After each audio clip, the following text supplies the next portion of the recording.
Classes में आपको competition classes में आपका हृदय से स्वागत है। आज हम बताने जा रहे हैं आपको जो आपका शिक्षा से चुनौतियां हैं, जो पेपर चल रहा है उसी के बारे में चल रही है अभी तक आपकी शिक्षा। तो ये देखिए, जो हमारा पहला क्वेश्चन है, भारतीय विश्वविद्यालय आयोग 1902 में भारतीय सदस्य कितने थे? तो देखिए, पहले में है आपके पास 2, डी में है 4, सी में है 6 और डी में है 8। तो हमारे पास भारतीय विश्वविद्यालय आयोग 1902 में थे सिर्फ 4 सदस्य।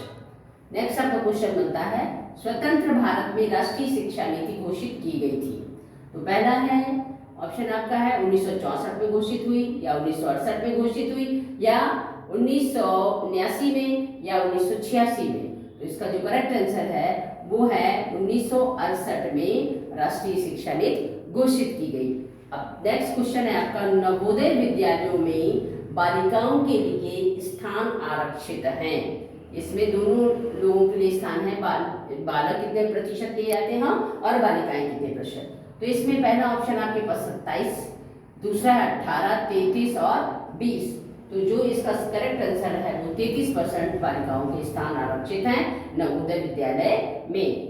शिक्षा के पुनः निर्माण में सर्वाधिक किसका सहयोग है? जो शिक्षा का निर्माण करता है उसमें सबसे अधिक किसका सहयोग है? भवन का होता है कि धन का होता है कि निरीक्षण का होता है कि शिक्षक का होता है? तो देखिए, शिक्षा के निर्माण में सदैव ही शिक्षक का सर्वाधिक सहयोग होता है। तो ये देखिए, नेक्स्ट क्वेश्चन आपका, राष्ट्रीय शिक्षक शिक्षा परिषद NCTE किसके विकास के लिए कार्य करती है? तो आपके पास आंसर में है, पहला है ऑप्शन आपका प्राथमिक शिक्षा, माध्यमिक शिक्षा, उच्च शिक्षा और अध्यापक शिक्षा।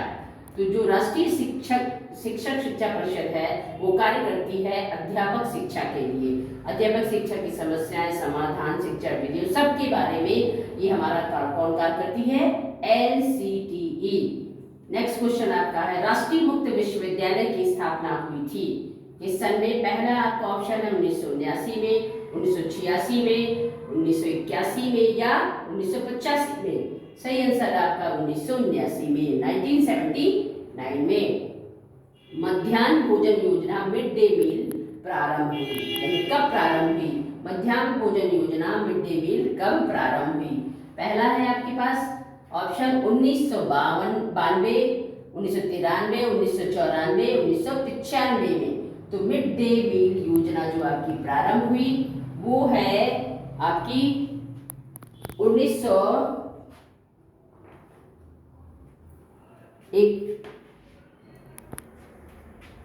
मिड डे मील योजना का प्रारंभ जो हुआ था वो हुआ था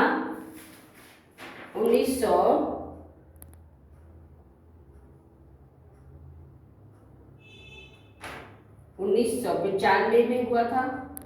1995 में आपकी मध्याह्न भोजन योजना हुई थी। तो देखिए, आपके पास जो आंसर है वो 1995 है। पराविद्या का अर्थ क्या होता है? पराविद्या का अर्थ होता है भौतिक विज्ञान से, या आध्यात्मिक तथा पारलौकिक विज्ञान से, या रसायन विज्ञान से, या व्यावसायिक शिक्षा से। तो आपका इसमें आंसर है आध्यात्मिक तथा पारलौकिक विज्ञान से।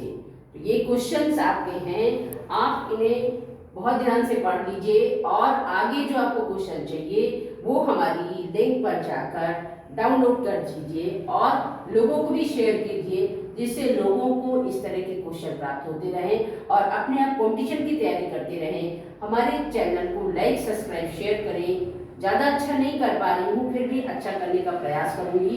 बस आप लोग के सहयोग की आवश्यकता है। आप लोग पढ़ते रहिए, खुश रहिए, आप लोग सफल होइए, बस यही कामना है। जय हिंद, जय भारत।